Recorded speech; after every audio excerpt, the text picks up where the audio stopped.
If you're using all your concentration to look something that the society wants you to be like, you're taking this energy away from something that might matter.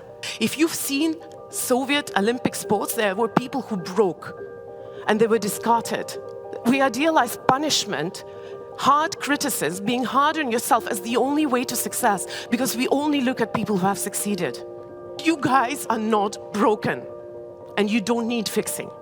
You might need healing.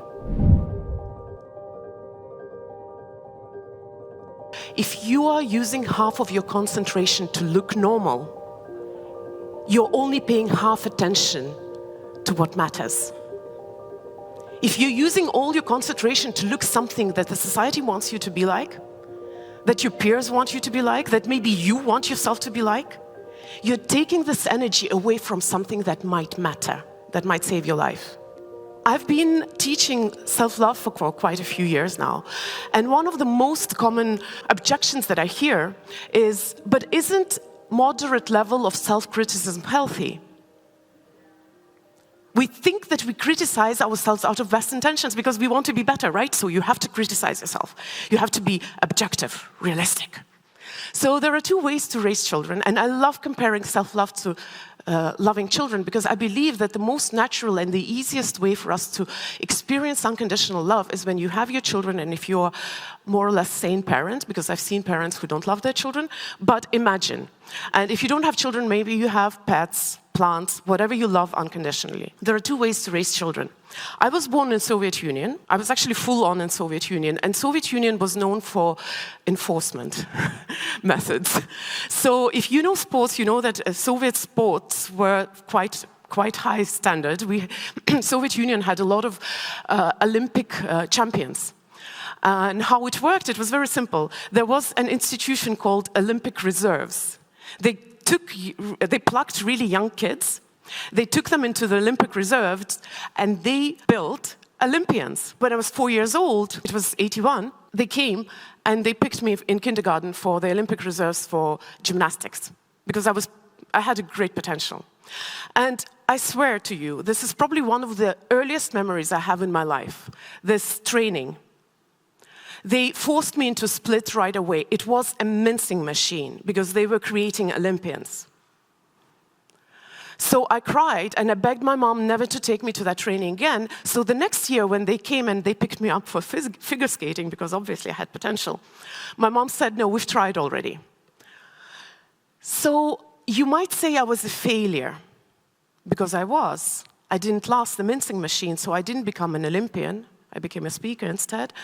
Thank you.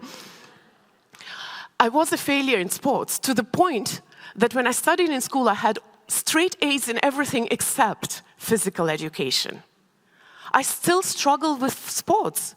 It's a trauma I'm carrying for the rest of my life. So when we talk about punishment, hard work, discipline, sacrifices as the only way to success, it is because we judge by the very few who have survived, and we disregard the waste material, which I am. In sports, I'm the waste material, and there's a lot of waste material. If you've seen Soviet Olympic sports, there were people who broke, and they were discarded. And we idealize punishment, hard criticism, being hard on yourself as the only way to success, because we only look at people who have succeeded. But most of us won't be at that level. Most of us, in one level or another, will be a waste material. There's another way to raise children, through encouragement. Oh my God, you're doing so well. It's so cool. Do you want to try higher? You fell? Never mind. I still love you. You failed? I still love you. Because failure is not the reason to not love you. Actually, encouragement also produces champions. I do not know, I haven't checked the statistics more or less, but one thing I know for sure, it doesn't produce waste material in its wake. But I want to tell you guys, I want to beg you to stop fixing yourself. Because fixing implies that you're broken, which you're not. I suggest that if you approach to becoming better, you approach from the point of view of healing, not fixing. You're not wrong, you're not broken. Nothing is wrong with you. Nothing is wrong with any one of us. But you guys are not broken, and you don't need fixing. You might need healing on your own terms when you're ready for that. Healing assumes that you are human and you have had human experience. And that's why I'm such a proponent of encouragement rather than punishment in personal growth and transformation, of kindness and compassion rather than harsh criticism. Imagine if you could put all your effort in your life into things that matter. You know, when I was in school, I was a perfect straight-A student, so I might not bring this example to the point, but you probably will relate. When my mom went to school, she was told, oh, Kristina is doing well in all those subjects, but here she's not doing so well. Maybe she should put more effort into things that she doesn't like. Imagine if they said, Kristina is doing so well and she really loves physics.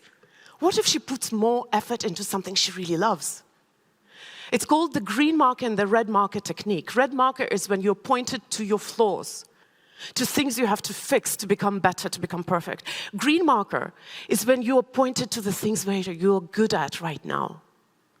Imagine if in your life, rather than pretending to be a perfect version of something, pleasing the world, pleasing your peers, pleasing yourself, you could actually let it all be and focus on the things that matter.